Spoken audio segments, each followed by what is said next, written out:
Is Bridgerton Season 3 worth watching either part? Well, as a huge Bridgerton fan, let me break it down for you because I've watched all the seasons and I've read all the books multiple times. Multiple times. So let's get into Season 3, which is the third book, which is Romancing Mr. Bridgerton.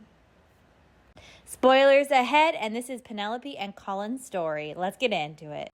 For those of you who don't know, my name is Libby. I am a certified health and wellness coach and holistic nutritionist who does a ton of different content, from health and wellness to mental health to my favorite TV shows and movies and vlogs and grocery hauls and dog mom content. So don't forget to follow and subscribe. Now, on to Bridgerton Season 3. First, I'm not a big fan that they came out with the seasons in 2 parts when there are only 8 episodes. I really wish they would have done it one weekend, but I understand why they did it because some people may just have gotten the Netflix subscription just for Bridgerton season release, and so it made it so they had to spend money on 2 months in a row. So I understand financially why Netflix made that decision, but come on, it's 2024. Just didn't need to happen like that. Especially since there's only 8 episodes. If there was like 30 episodes, I can see that, but there were only 8. So I'd rather me and my sister get together and have a big Bridgerton weekend and watch all of them at once instead of having to hassle with the busy schedule of life to get together with 2 weekends, because so many people have so many busy schedules. So that's the first part. Second, I don't even know where to begin. I have read all the books, and besides 2 of them, I have read them more than once. And those 2 I only read because I've read them once, been there, done that, weren't my favorite. The rest I read multiple times because I love them. And one, I was upset that season 3 wasn't Benedict's season, as it should have been if they were going in order of the books. Benedict is my favorite season, so I was a little salty personally that it was Penelope and Colin's story and season. But with the way they went from season 1 to season 2 and ended season 2, I understand why they went into Penelope and Colin's story. Still got me a little salty because Benedict's my favorite book, but whatever. I also didn't like how far from the book I felt they went. I completely understand that a TV show or movie is not going to be like the book, no matter how hard they try. I understand and respect that. But season 1 and 2 of Bridgerton did in my opinion, a pretty good job at sticking to the book. Yes, there were some things I wish they would have switched and kept or changed, but they did pretty well to the book.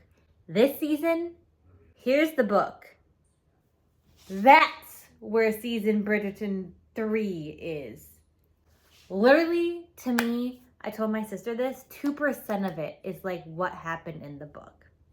And that's that Penelope and Colin got together and got married. And spoiler alert, she's the writer.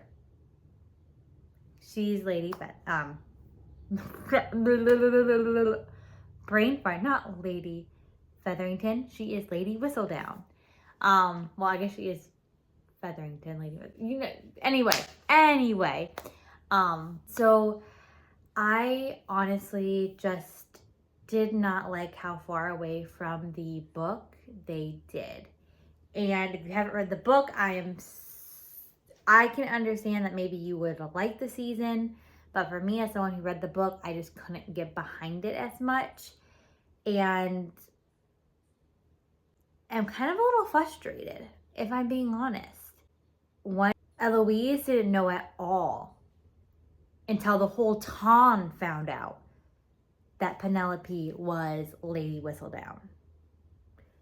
Colin found out before he asked Penelope to marry him that she was Lady Whistledown.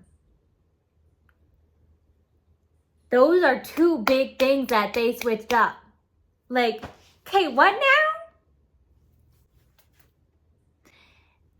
And Penelope never asked Colin to help her find a husband. That whole little scandal never happened.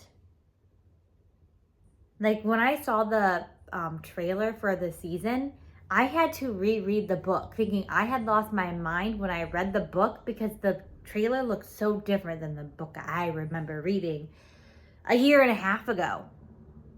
But then I read the book again and I'm like, no, I wasn't crazy. They just went far out. So I was really upset with that. I do have to say, the actors and actresses they picked, phenomenal job. Truly great job. Honestly, fantastic. And the costume and set design, out of this world. Like, they did such a good job. Truly, the makeup artist, the set designs, the costume designs, the delivery of the lines, the acting, fantastic. Truly great job. However, like I said, it was so far from what the book was that it honestly made me a little PO'd. And I also don't like how they kind of botched Benedict. Because they kind of mixed things. So, like, Francesca wasn't supposed to be out in season. It wasn't supposed to be her signing season when Colin and Penelope's thing was going on. And Benedict never had that romance going on and never even had that romance at all. So I'm just like, and Benedict having a threesome? Like, that literally, I literally looked at my sister and said, I am trying so hard not to turn this TV off. Because right now, I am so livid that they just went so far left with this. Benedict, they took one of my favorite characters from the whole series, Benedict, and just botched him. And I am just praying that season 4 is his season and they redeem the crap they did with him. So I'm so confused on how they're going to go from here with that. So heaven only knows, but we'll see. I do like the way they left it off with saying, like, oh, the masquerade ball mom story is going to come up and I have to come back for that, you know. Princess is like, I have to come back for that, because that is where Benedict's story picks up and starts off. So it really makes me hopeful that his is going to be the next season, but neither here nor there.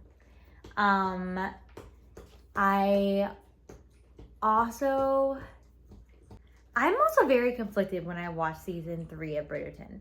I went through so many emotions because of just how they went about things that I just don't even know. Like, Penelope never spent her money on a party for her sisters. Never. That money she and Colin talked about after being married to save for their children, so that their children, especially their daughters, would have a fair shot at life to do whatever the heck they feel like.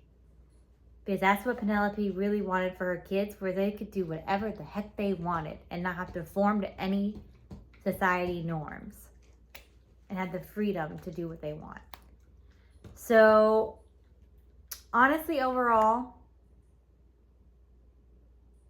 this season for me got a 2 out of 10. And the only reason it got a 2 was because the actors and actresses were phenomenal and the set design and costume design were fantastic. That's literally it. Literally it. The rest of it, I guess I do have to say, I do love how they gave the Viscount Bridgerton a love interest in Danbury's brother. I do find that super cute, and I am here for that. That wasn't in the books, but I am here for that addition. And I do love how they showed Kate and Anthony's romance still continue to be incredible.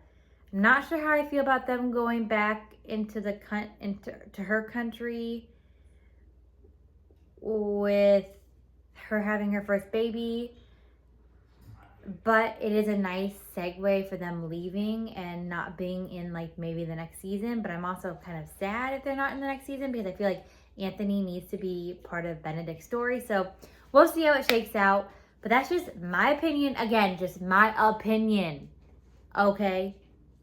So don't go coming at me. My opinion. You're allowed to have your own thoughts and opinions. I mean, I definitely say, if you're a Bridgerton fan, I definitely would say watch it to get your own opinion and see what you think. But for me, like I said, 2 out of 10. And I'm truly, truly playing for season 4 to be better. So that's what I got. Let me know in the comments your thoughts about this season. And also, don't forget to subscribe, follow. Love you all.